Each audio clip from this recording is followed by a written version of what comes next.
هناك أكثر من 20 نوعا من الطيور الكاسرة تعيش في بريطانيا وإيرلندا. من الأقوى والأكثر لفتاً للانتباه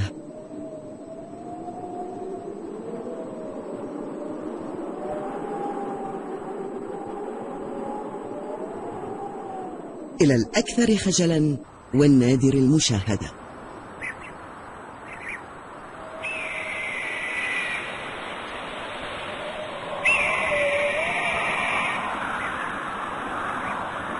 هناك شيء يجمعها، عليها الصيد للبقاء على قيد الحياة.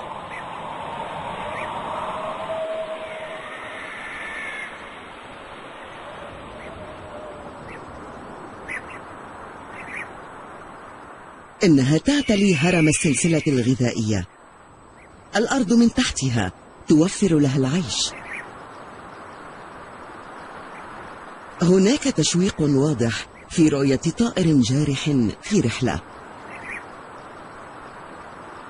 ربما يعود ذلك إلى أننا نعلم ضمنيا أن المناظر الطبيعية المناسبة يمكنها أن تستضيف جوارح الجو.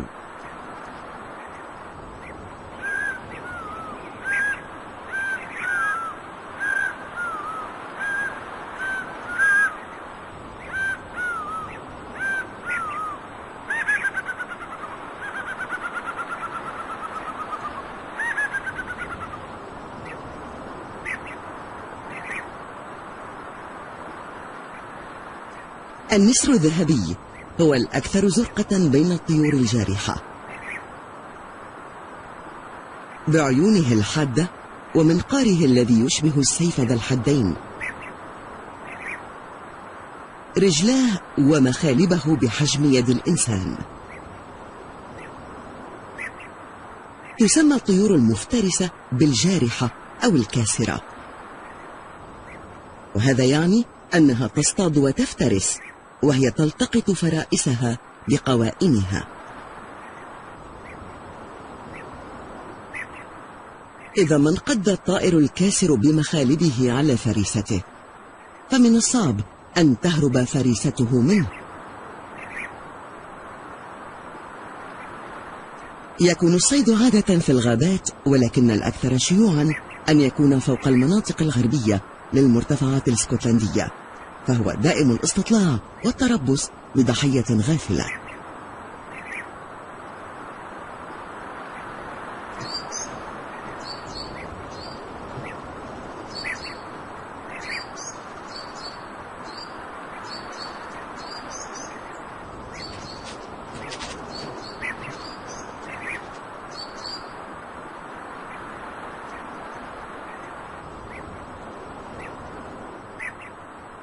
الصقر الرحال واحد من أسرع الطيور، إنه الطائرة المقاتلة في عالم الطيور الجارحة. يعيش على الهضاب الساحلية والجبال الوعرة في بريطانيا وإيرلندا، وهو يقوم بمطاردة الحمام وطيور البحر على طول حافة الهضاب، مستخدما التيارات الهوائية الدافئة لمساعدته. يمكنه أن يصل إلى 100 ميل في الساعة عندما ينحني. كما النسر الذهبي الذي كاد يقضى عليه بالاصطياد والمبيدات الحشرية، إلا أنه الآن مرة أخرى يسعى إلى طرائده.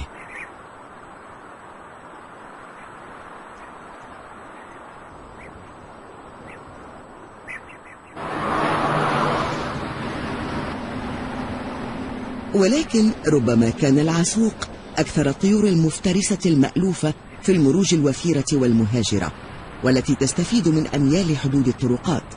وهنا تقف مترقبة للفئران وفئران الحقول التي هاجرت إلى هنا أيضا.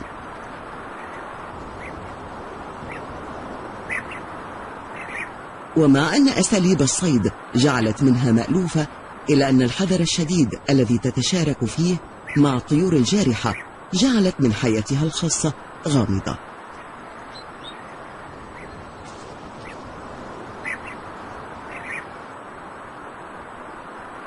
يميز ذكر العسوق من خلال رأسه الرمادي وذنبه. في مطلع الربيع يكون اهتمامه الأساسي البحث عن شري، وهو يقوم لهذا بإظهار مهاراته في الصيد والطيران.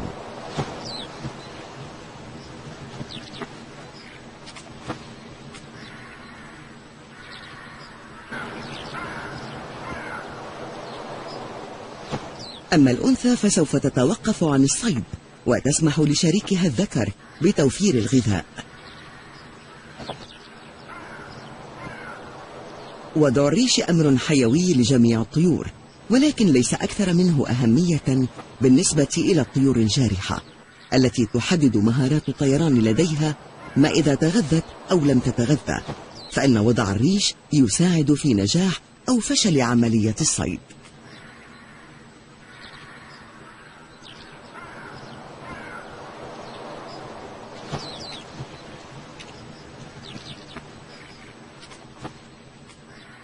أنثى العاسوق الناضجة تفتقد الرأس الرمادي الذي يملكه الذكر، وهي بلون بني بندقي من رأسها حتى ذيلها. إنها فرصة نادرة أن نرى التحضيرات الصباحية ليومها.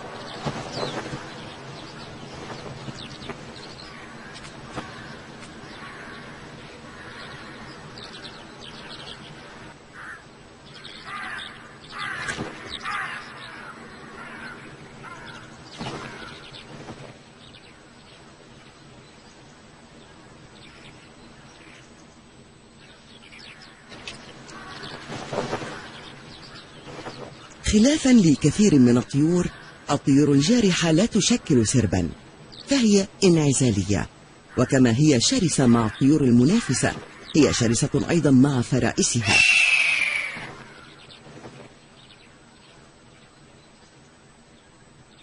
الأراضي مهمة ولها حدود حقيقية ذات حراسة. على سفوح تلال ميد ويلز طائر الشوحة الأحمر يرافق ذكرا في رحلة مذهلة لتحذيره للابتعاد عن أرضه. أنت على وشك مشاهدة واحد من الأعمال النادرة للطيور في عرض بهلواني جوي، وليس لمرة واحدة فقط.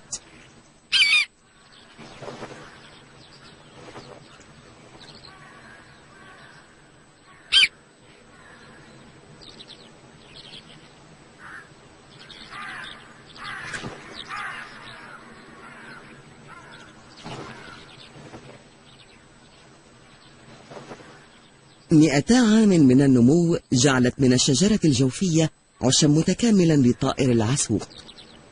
كالصقر فإنه لا يبني عشا، ولكنه يحفر ويقشط في مسطح ناعم أو يختار حافة مريحة. يمكن أن تكون في شجرة، على هضبة أو برج، أو حتى على حافة نافذة طائرة هوائية. العسوق لا يفرق بين هدير الزحمة أو الريح، فهو يشعر أنه في موطنه سواء في المدينة أو في القرية.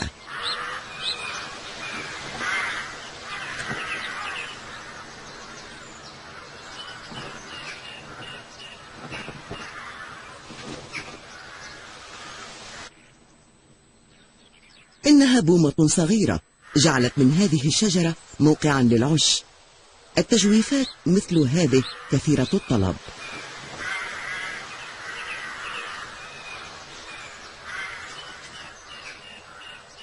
العسوق صياد نهاري، والبومة الصغيرة تصطاد إجمالا في الليل، لذا يمكن لهذين الثنائيين أن يعيشا جنبا إلى جنب على الشجرة نفسها من دون أن يتعرض أحدهما للآخر.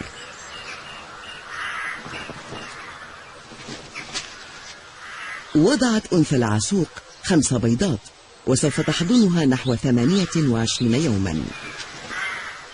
خلال فترة الإباضة تكون لها منطقة خالية من الريش في أسفل بطنها تدعى رقعة الفقسة، ما يجعل البيض على اتصال مباشر مع جلدها، وتبقى على درجة حرارة ثابتة، حتى إن الجلد يصدر مادة مطهرة تبقي البيض بعيدا عن الجراثيم.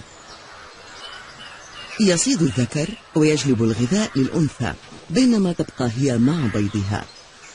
عند مواجهة الريح وبتحريك ذيله على شكل مروحة وبضرب من جناحيه يمكنه أن يحوم باتجاه واحد، حيث يقوم بالبحث في الأراضي الوعرة لالتقاط حركة فأر أو فأر حقر.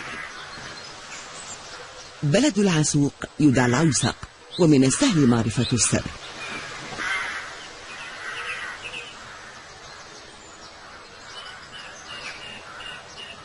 في المرتفعات الاسكتلندية صقر ذهبي بنى عشه على حافة تعلو 200 قدم من على حافة الهاوية. استمرت الأنثى بجلب أغصان جديدة على العش، وهو ما يعرف بوكر النسر. من المعتقد أن أوراق الأشجار هذه قد تعطي برودة للعش بحيث تتبخر الرطوبة منها. هناك فائدة أخرى من استمرار الانتعاش، وهي إعطاء فرصة للصغار أي الفراخ كي يتعلموا عن طريق المراقبة كيفية بناء العش.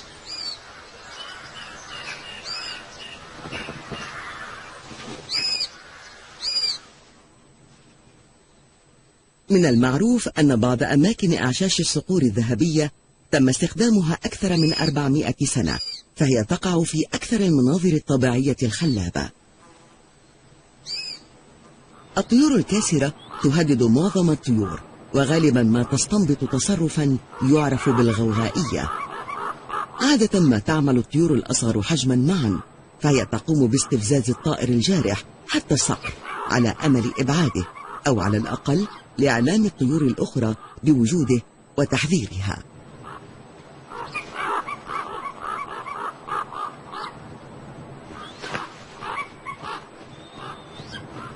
هذا الغداف أو الغراب الأسود يفضل وجود الصقر لينطلق. إنه طائر ذكي، فالصقر ليس مخلوقا للقتال الجوي.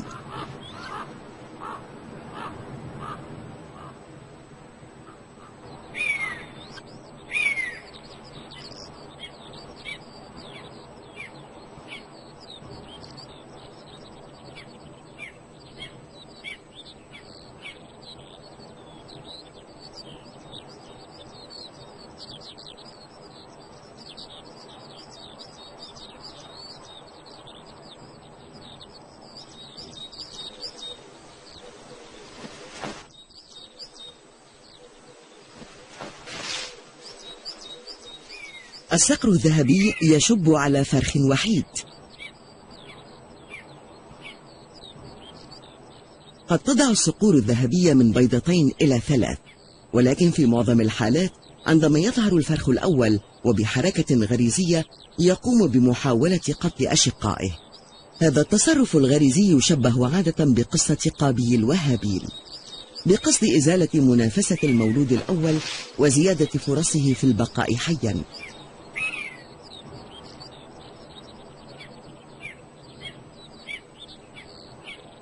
تتوافر الصقور الذهبية في المرتفعات الاسكتلندية، حيث تساعدها التيارات الدائرية فوق الجبال والهضاب على التحليق. امتداد أجنحتها 7 أقدام، وتمكنها من الوصول إلى تحليق من دون مجهود.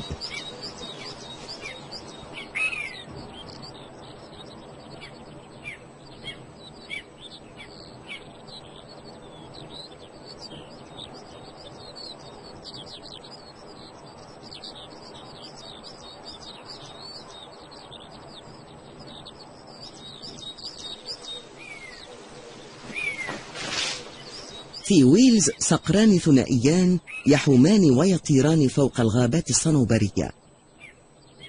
هناك اختارا مكانا لعشهما.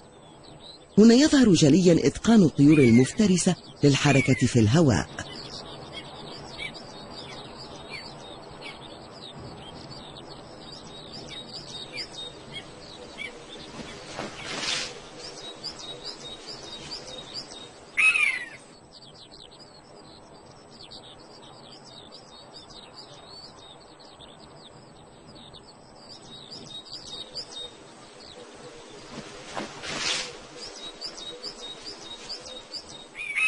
تعد الأغصان الصنوبرية مواد جيدة لبناء العش، فهي مرنة ومتماسكة جيدا. تعتبر الصقور بناءة أعشاش مثابرة، فهي تبني أعشاشا ضخمة في الأشجار أو على الصخور أو على حافة المنحدرة الصخرية.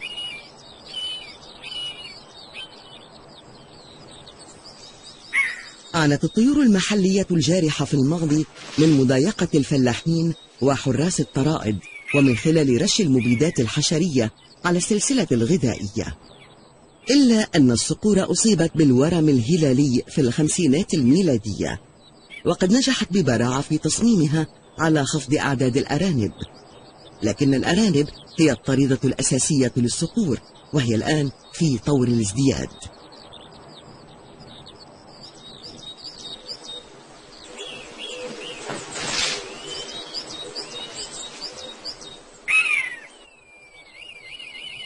طائر آخر من الطيور الجارحة يقوم بالعودة إلى موقعه، وهو الشوحة الأحمر. إنه مثال متكامل للطائر الذي يعد على شفير الانقراض في بريطانيا، ولكنه بمساعدة الإنسان وجد حياة جديدة. في العصور الغابرة كان من الشائع أن يتغذى في مراكز المدن على الجيف، إلا أن هذا قد زال بحلول النظافة في الشوارع وفشلت مساعيه. إنه طائر كبير ويحب الأوراق الشجرية الكبيرة ليعشش فيها، كما أنه يحب الأغصان لعشه. وقد كان يعرف باستعمال الورق والثياب المسروقة من على حبال نشر الغسيل. يعرف اسمه من لون صدره الأحمر وريشه على ظهره وبطنه وذيله المتشعب.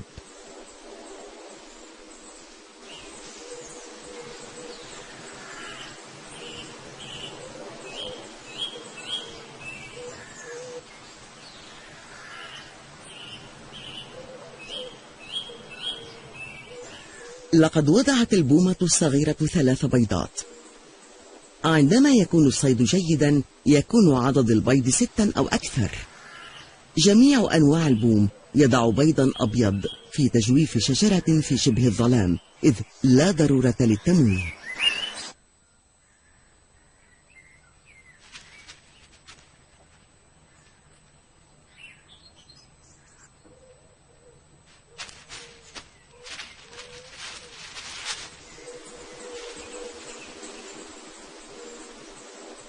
يعتقد أن البومة الصغيرة أتت إلى بريطانيا في القرن ال19 الميلادي، وقد ازدهرت في المناطق الدافئة والمنخفضة.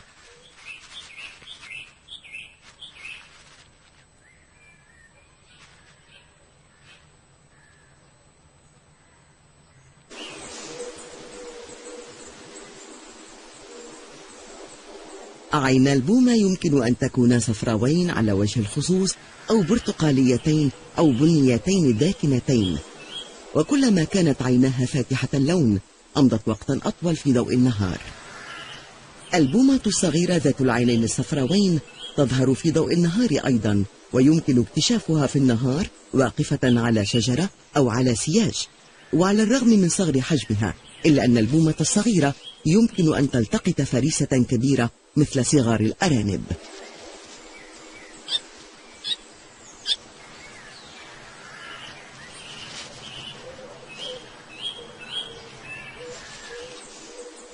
بعد 4 أسابيع ظهرت فراخ العسوق. في الأسابيع الأولى تغطى الفراخ بوبر أبيض طري. الأنثى تبقى وتعتني بالفراخ إلى أن ينمو وبرها، وهذا يمكنها من أن تدفئ نفسها.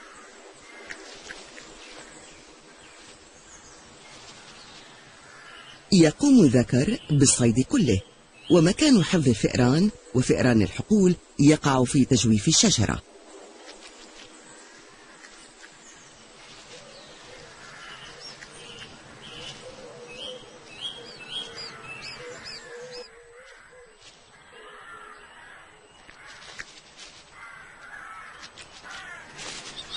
عندما يعود الذكر ومعه الغذاء يمرره إلى الأنثى حتى تستطيع إطعام فراخها.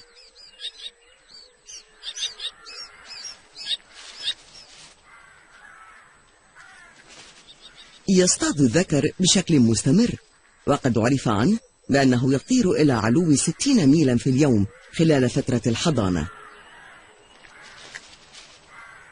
من الأسفل يمكن تمييز الذكر من ذيله الرمادي مع حزمة سوداء صغيرة في نهايته.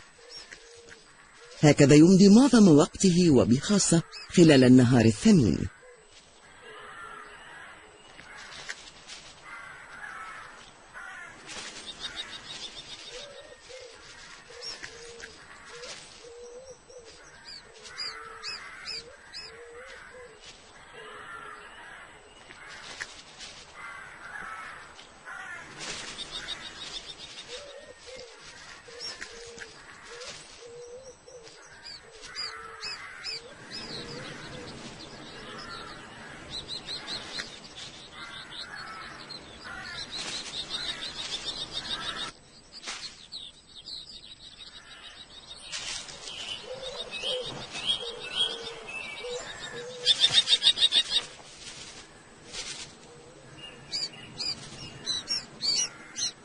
تطعم الأنثى نفسها قليلا. تقوم الفراخ بالصراخ والترجي طلبا للطعام، فتقوم الأنثى بالتحضير للوجبة التالية. في هذه المرحلة لا تستطيع الفراخ إطعام نفسها، لذا تقوم الأنثى بتقطيع أجزاء صغيرة من اللحم، وهي دقيقة بمنح الفراخ حصصا متساوية. كل فرخ بحاجة إلى أن يأكل ما يعادل وزن جسمه في اليوم.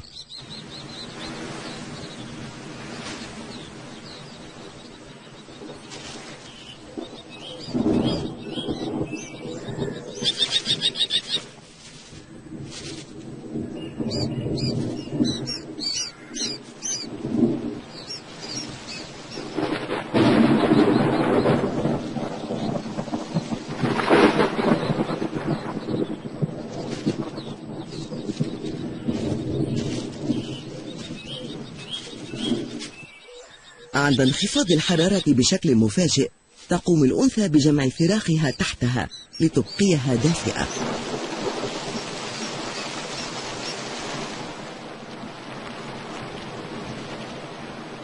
لا يستطيع الذكر أن يطير ويصطاد عندما يكون ريشه مبللا، إنه وقت مرحب به ومفروض للراحة ولشرب الماء. الطقس الممطر قد يكون كارثيا على عائلة العسوق، إذ يعتمد غذاؤها على مقدرة الذكر على الصيد والحفاظ على إمدادات جيدة من الغذاء الطازج.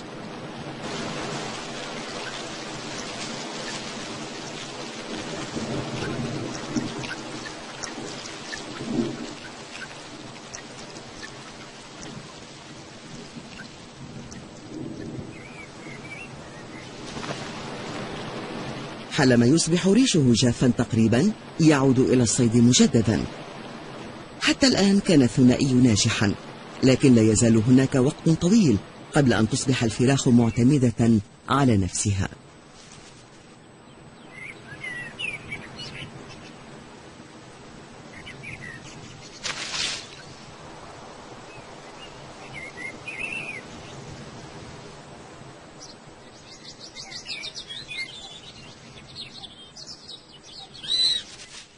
خلال 4 أسابيع كبرت الفراخ بشكل واضح، وأصبحت قادرة على إطعام نفسها، مع أنها ما زالت بحاجة لأن تتعلم كيف تقيس الكمية التي يجب أن تبتلعها. يقوم الذكر والأنثى بالاصطياد ومحاولة التقاط كمية كافية لإطعام العائلة. عندما يكون هناك الكثير من فئران الحقول، يتوافر ما نسبته 90% من النظام الغذائي للعسوق. في هذه المرحلة يقوم الفراخ بتقاسم أكثر من 30 فأرا بينهم كل يوم.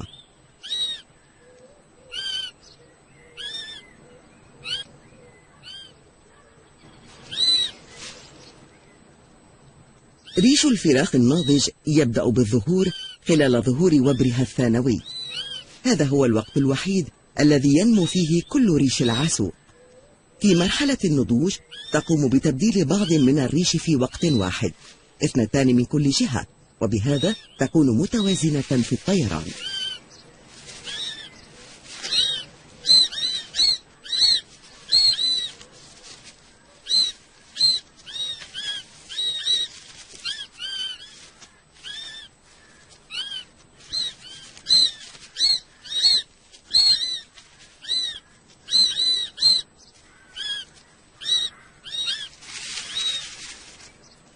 تبدأ المنافسة الشرسة من أجل الغذاء بين الفراخ بالظهور، لذا قلت المؤونة، يبقى القوي فقط حيا.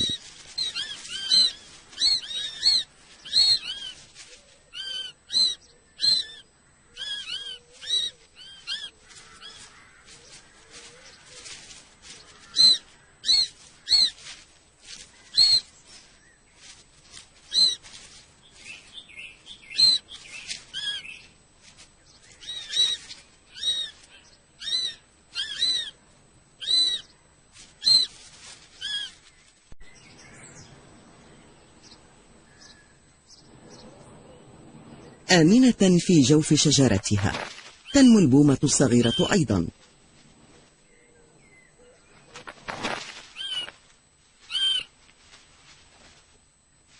الثدييات الصغيرة تشكل وجبة جيدة لدى البومة الصغيرة. لحماية عيونها الكبيرة الضعيفة تغلق الفراخ عيونها عندما تأكل.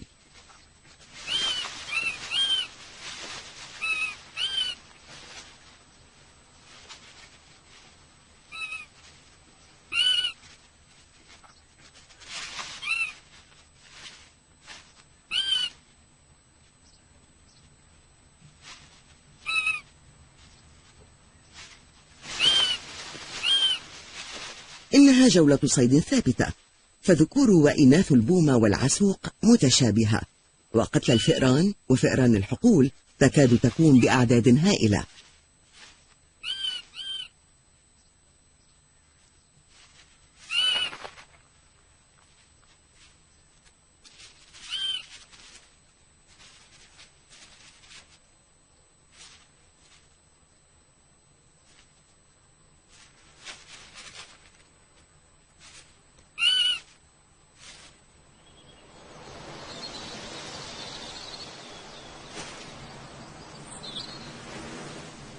إنه الظلام، وبوم الحظيرة خارج للصيد. بوم الحظيرة نشط لليلتين، مع أنه في الصيف يمكن مشاهدته في الضوء الخفيف من الظلام وعند الشروق.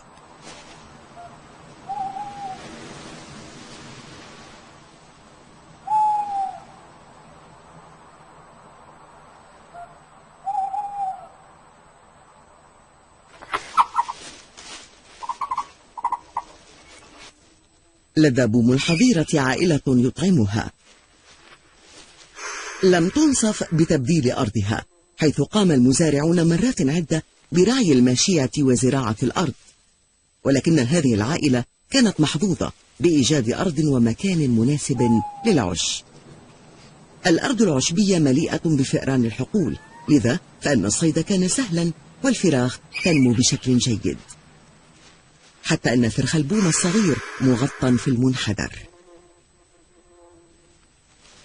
الأنثى مرهقة بعد حوالي شهرين متواصلين في مكان العش، تأخذ دقيقة لتطعم نفسها، وهي قريبا سوف تترك الفراخ لتساعد في الصيد، حيث أن الأعمال اليومية تنمو جزئيا بحسب حجم الفراخ.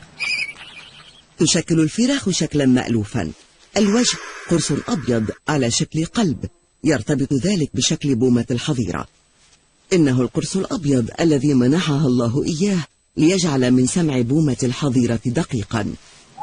القرص يجلب الصوت من تحت الأعشاب الطويلة إلى أذن البومة بطريقة تجعل البومة تلتقط فريستها بدقة.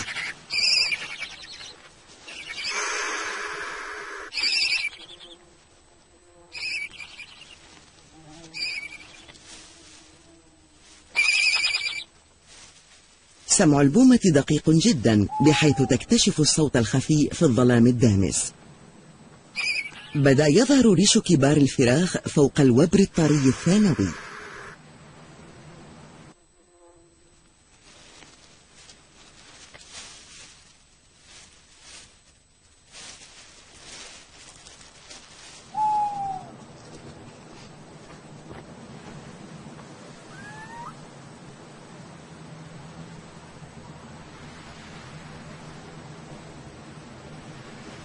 بومة الحظيرة لديها طريقة محددة في الصيد: الطيران بشكل منخفض فوق العشب، وهي تستمع لأدنى الأصوات، وعندما تحدد فريستها تنقض عليها عموديا.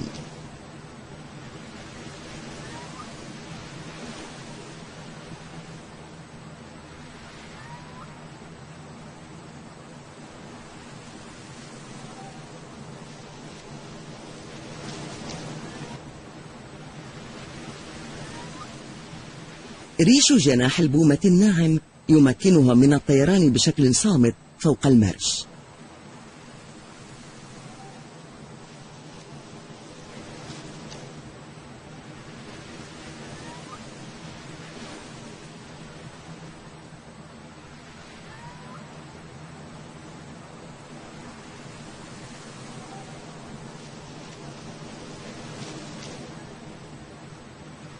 بعد 5 أسابيع تبدأ فراخ البومة الصغيرة بالمجازفة خارج جوف الشجرة، عندما تخسر وبرها الثانوي تستطيع الطيران بشكل صحيح.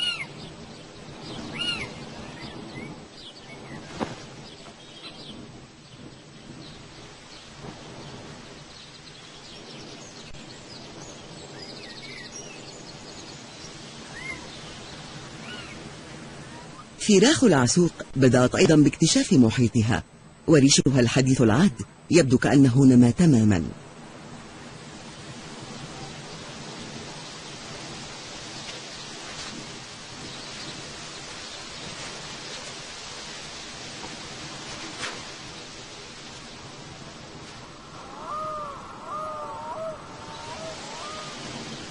في الصيف تستفيد الطيور الجارحة من الطقس بشكل جيد ومن وفرة الطعام لإطعام صغارها، ولكن ربما ليس هناك أفضل من العقاب في تسمينه على الأمور.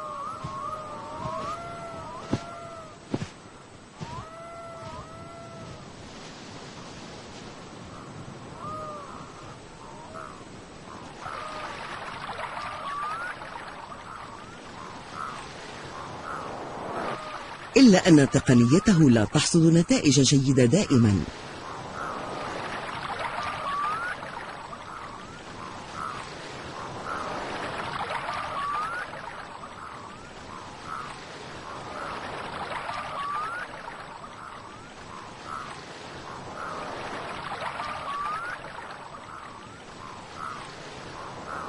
يأتي العقاب إلى بريطانيا للتوالد بعد قضاء الشتاء في أفريقيا، فقد عاد إلى اسكتلندا في الخمسينيات بعد أن أبعد من قبل جامعي البيض في القرن السابق.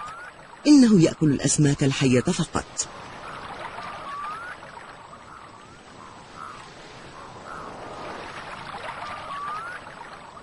يمكنه أن يغطس في الماء حتى حدود جناحيه تقريبا.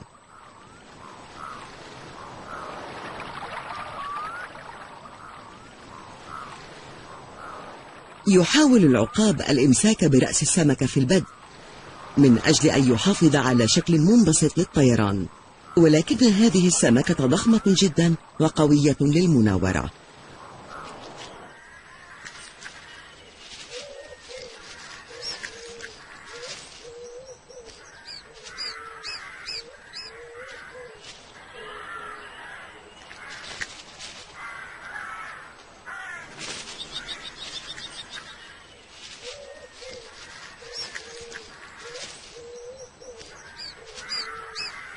يحب الباشق صيد الطيور الصغيرة فوق سياج الشجيرات أو حتى في حدائق البيوت الخلفية.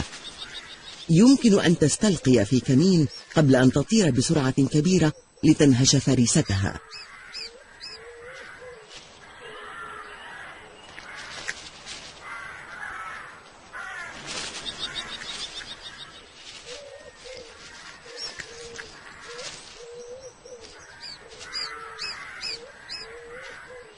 كمعظم الطيور الجارحة تقوم بنتف فريستها قبل الأكل.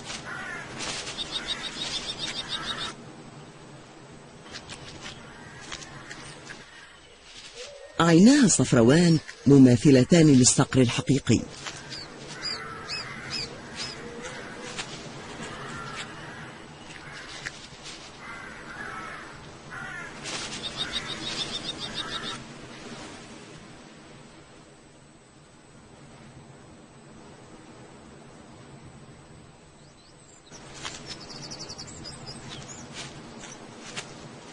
ابن العم الأكبر للباشق هو طائر الباز، وهو بارع في الهجمات المفاجئة. إنه صياد سفوح الغابات. الحمام البري، الأرانب، الطرائد العادية هي لائحة طعامه المفضلة.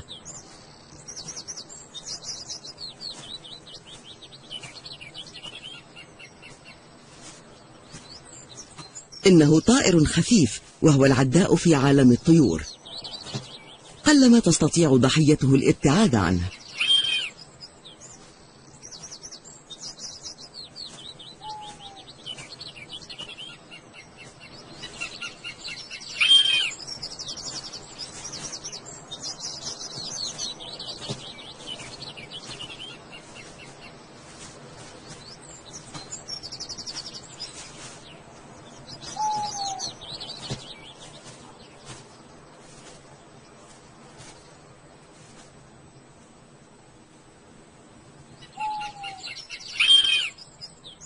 البومة المصفرة هي أكثر الطيور الجارحة المعروفة في بريطانيا.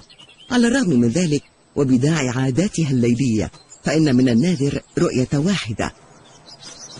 طيور الغابات الأساسية تتعايش بشكل جيد في الحدائق العامة والخاصة.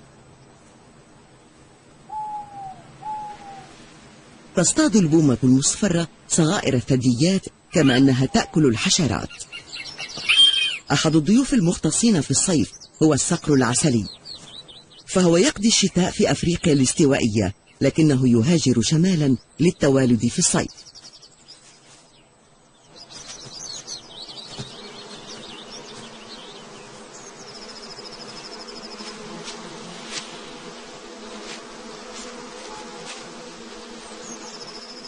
ينجذب الصقر العسلي إلى النحل وعش الزنابير حيث يستمتع بخلية النحل، وهو يشتم ويراقب الزنابير والنحل في الغابة ويتبعها إلى خلاياها. منحه الخالق سبحانه ريشا قصيرا على قائمتيه ووجهه لحمايته من النحل المهاجم.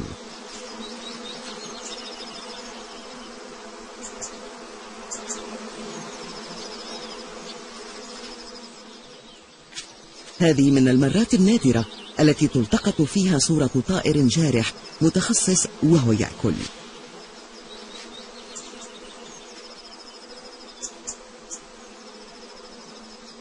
إنه سوف يأخذ النحل الناضج العادي والصغار أيضا.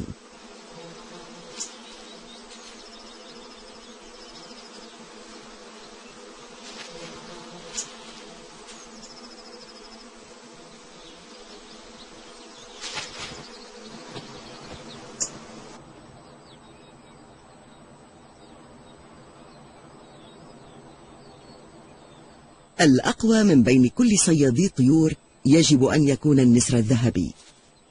بينما يحوم فوق مستنقعات بريطانيا حدة نظره الخارقة تمكنه من ضبط أي حركة حتى على بعد ميل. الخرنق الصغير وهو نوع من الأرانب يأكل من الخلنج، وهذا شيء نادر.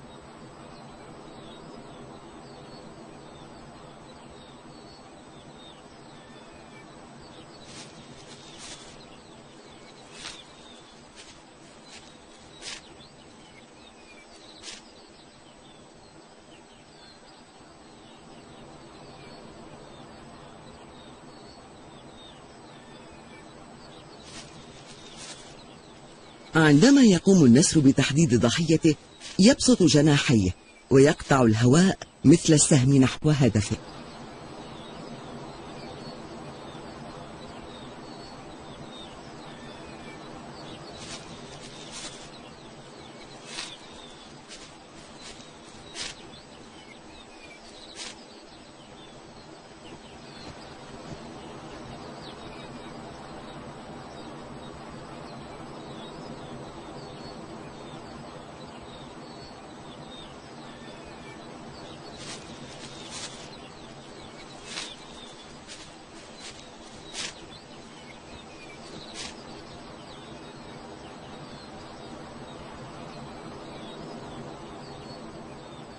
فراخ النسر التي تبلغ من العمر نحو 10 أسابيع يبدو أنها كاملة النمو.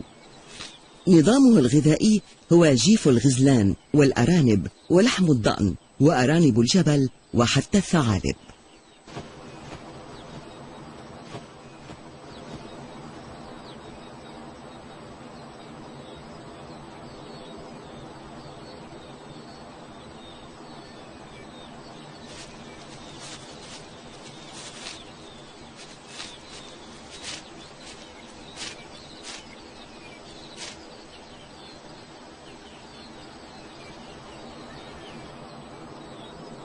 يطير الوالدان قرب العش لتشجيع الفراخ على الطيران. إنها تتدرب على تحريك أجنحتها. مؤونته الغذائية سوف تقل لإغراء الطير على الخروج من العش للمرة الأولى. وعندما تأتي هذه الخطوة ستكون خطوة كبيرة وشجاعة للفرخ، فهي وبعد كل شيء تطفو على جانب الهاوية، والطيران شيء عليها أن تجربه للمرة الأولى أو أن تموت وهي تحاول. في عمر 11 أسبوعا يكون الفرق على استعداد لمغادرة داره.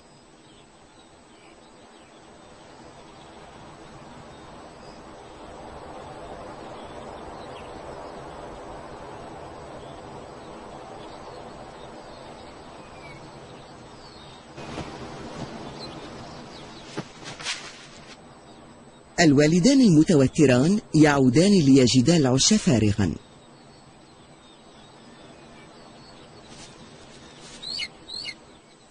أخذ الطير اليافع لنفسه موقفا غير مستقر. ليس من إمكان للعودة إلى العش. الطريقة الوحيدة للرجوع من الهاوية هي الطيران. اللونان الداكن والأبيض يميزان يفاعته ووضعه غير المجرب.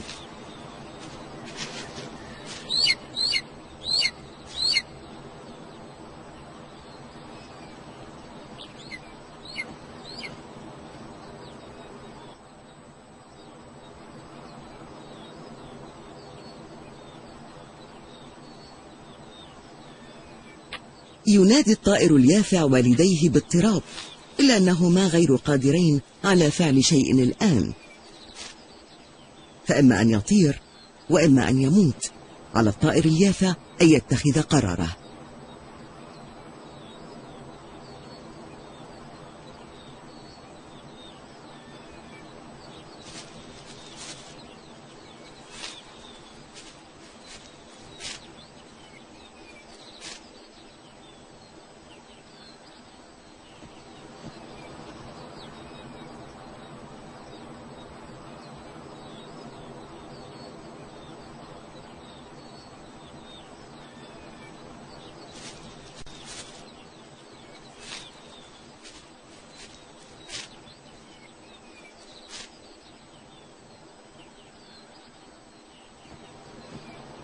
إنه آخر الصيف، وواحد من صغار العسوق يتمرن على تقنية الطيران.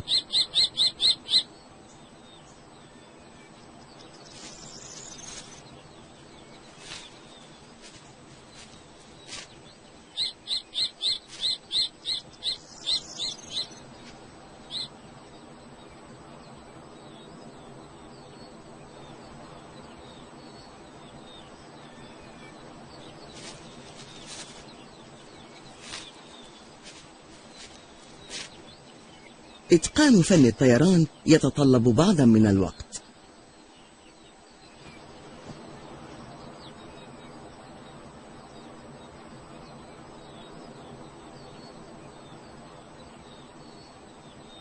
هناك مخاطرة في كل الأحوال للطيور الكاسرة الصغيرة.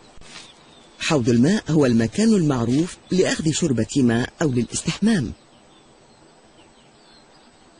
50% تقريبا من صغار الطيور الجارحة تنفق في عامها الأول. في أواخر الصيف تكون صغار بومة الحظيرة جاهزة لمغادرة دارها أيضا. لقد أمضت الأسبوعين الأخيرين تتدرب على مهارات الصيد والطيران حول مكان العش قبل الانفصال.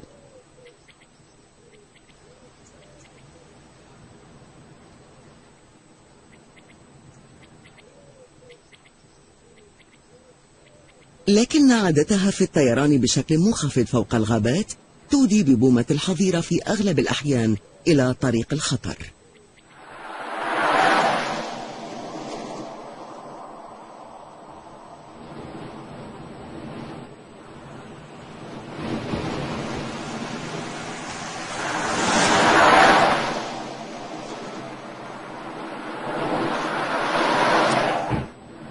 على امتداد 30 ميلا تعرضت حياة أكثر من 70 بومة حظيرة من خلال التمارين على مدى 6 أشهر للموت.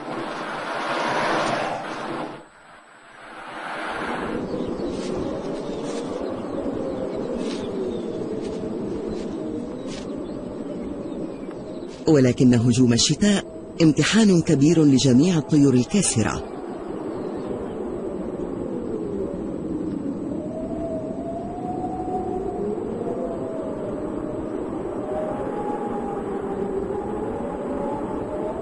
هذا الأرنب الميت يعتبر كنزا ثمينا للكواسر.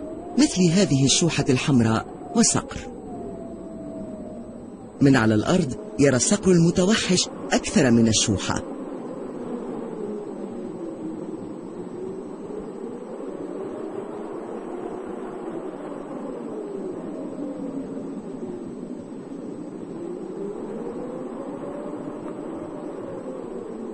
لكن الصقر لا يأخذ الأمور ببساطة. في المقابل إنه في تحد مع منافس أكبر وأقوى من نوعه.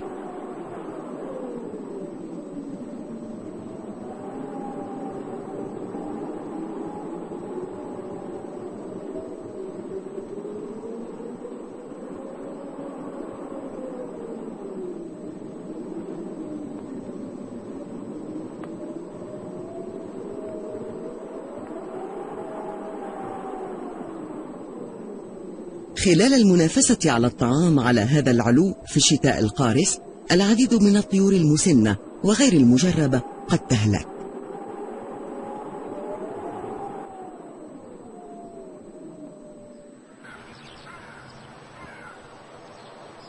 مع وصول الربيع تبدأ الدورة من جديد لذكر العسوق.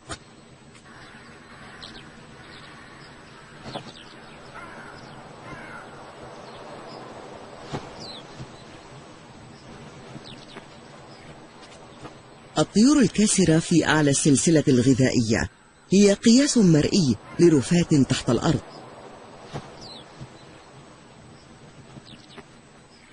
عدد الطيور الجارحة المزدهر هو دليل على أن صغار الثدييات والقوارض والحشرات بحالة جيدة، وأن الريف أيضا بحالة جيدة. هذه هي حياة جوارح الجو.